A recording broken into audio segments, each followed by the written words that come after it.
श्री स्वामी समर्थ. तुम्हाला स्वामींची साथ हवी असेल, स्वामी सतत आपल्या सोबत हवे असतील, तर या 7 गोष्टी नेहमी लक्षात ठेवा. आता नेमक्या काय आहेत या 7 गोष्टी, हेच आपण या व्हिडिओमध्ये बघणार आहोत.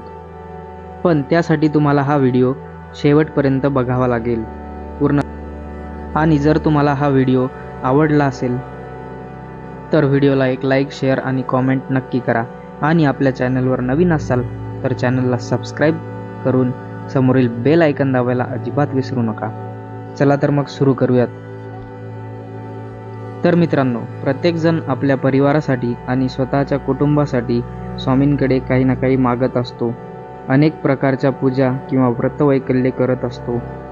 धनसंपत्ती, आरोग्य, सुख, समाधान हे मिळण्यासाठी परमेश्वराचा नितांत धावा करत असतो. आणि अशा कितीतरी व्यक्ती आहेत ज्या देवाची भक्ती कमी आणि मागणी जास्त करतात. अशा व्यक्ती ज्या देवाकडे भले कर देवा, माझ्या कुटुंबाला, मला आणि माझ्या मुलांना कोणाचीही दृष्टी लागू नये असेच मागणे देवाकडे मागत असतात. तर मित्रांनो, आता आपण पाहूयात की या 7 गोष्टी काय आणि कोणत्या आहेत ज्या की आपल्याला जीवनामध्ये लक्षात ठेवायच्या आहेत. नंबर 1, आपल्या मनात परमेश्वराची भक्ती ही नेहमी निस्वार्थ असावी. कारण आपण कुठलीही अपेक्षा ठेवून केलेली भक्ती ही फळाला येत नाही, ती फळ देत नाही. आता निस्वार्थ भक्ती म्हणजे काय? तर मित्रांनो, जसे की आपल्याला माहीत आहे, आपल्या देशात अनेक संत होऊन गेले ज्यांचे आजही नाव आहे. लोक आजही त्यांना खूप मानतात, कारण त्यांची भक्ती ही निस्वार्थ होती. त्यांनी स्वतःसाठी किंवा स्वतःच्या परिवारासाठी कधीच काही मागितले नाही. म्हणून भक्ती करताना नेहमी निस्वार्थ भक्ती करावी.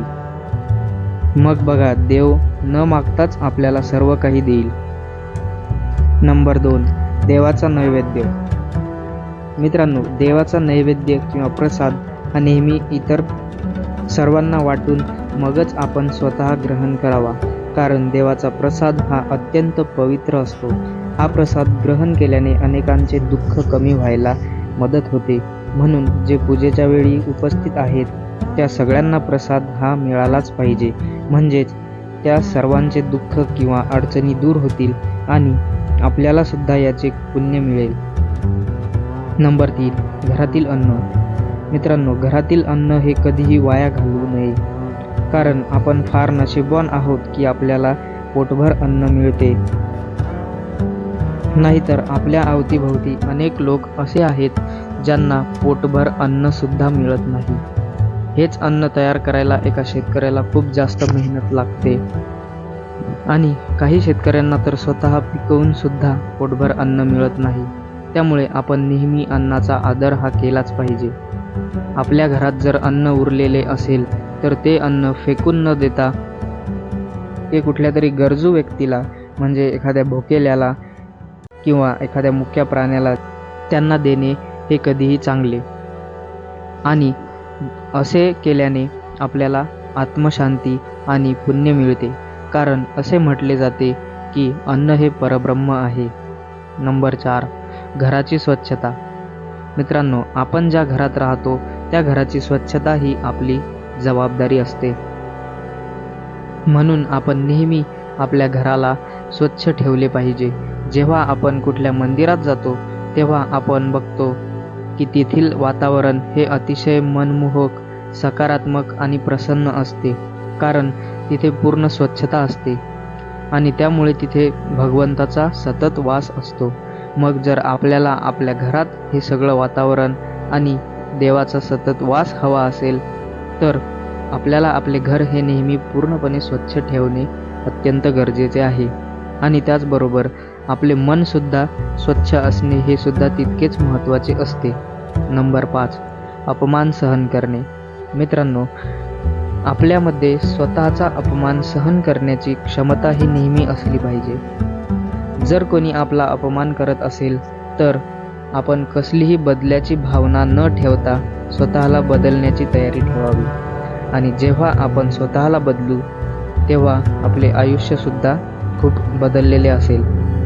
6, जिभेवर नियंत्रण. मित्रांनो, नेहमी काहीही बोलताना आपल्या जिभेवर आपले नियंत्रण ठेवणे हे खूप गरजेचे असते.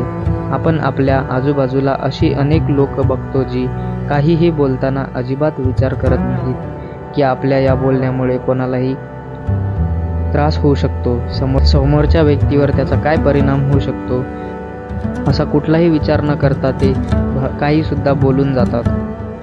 पण हे अत्यंत चुकीचे असते. आपण कोणाविषयी बोलताना आधी नीट विचार करून बोलावे, जेणेकरून आपल्यामुळे कोणाला त्रास होऊ नये. नंबर 7, देवाला दोष देणे. मित्रांनो, देवाला कधीच दोष देऊ नका. आपण बघतो अनेक जण त्यांच्या सोबत काहीही घडले की ते सरळ देवाला दोष देतात की हे सगळं देवानेच माझ्यासोबत केलं, हे देवामुळेच झालं. पण असे काहीच नसते. देव कधीच कोणाचे वाईट करत नसते. जसं की आपले आई वडील कधीच आपले म्हणजे आपल्या मुलाचे वाईट करत नाहीत, तर मग देव तर पूर्ण जगाचा जनक असतो. ते कसं कोणाचं वाईट करू शकतात? या उलट तुम्ही देवाला साथ घालून बघा, देव नक्की तुमच्या मदतीला धावून येईल. आणि म्हणूनच आपले स्वामी म्हणतात की भिवू नकोस, मी तुझ्या पाठीशी आहे. तर मित्रांनो, अशा प्रकारे आपल्या या 7 गोष्टी आपल्याला नेहमी लक्षात ठेवायच्या आहेत. जर तुम्हाला हा व्हिडिओ आवडला असेल तर या व्हिडिओला एक लाईक, कॉमेंट आणि शेअर नक्की करा. आणि कॉमेंटमध्ये श्री स्वामी समर्थ नक्की लिहा. आणि आपल्या चॅनलवर जर नवीन असाल तर चॅनलला सर्वात आधी सबस्क्राईब करा आणि समोरील बेल आयकन नक्की दाबा. श्री स्वामी समर्थ. जय जय स्वामी समर्थ.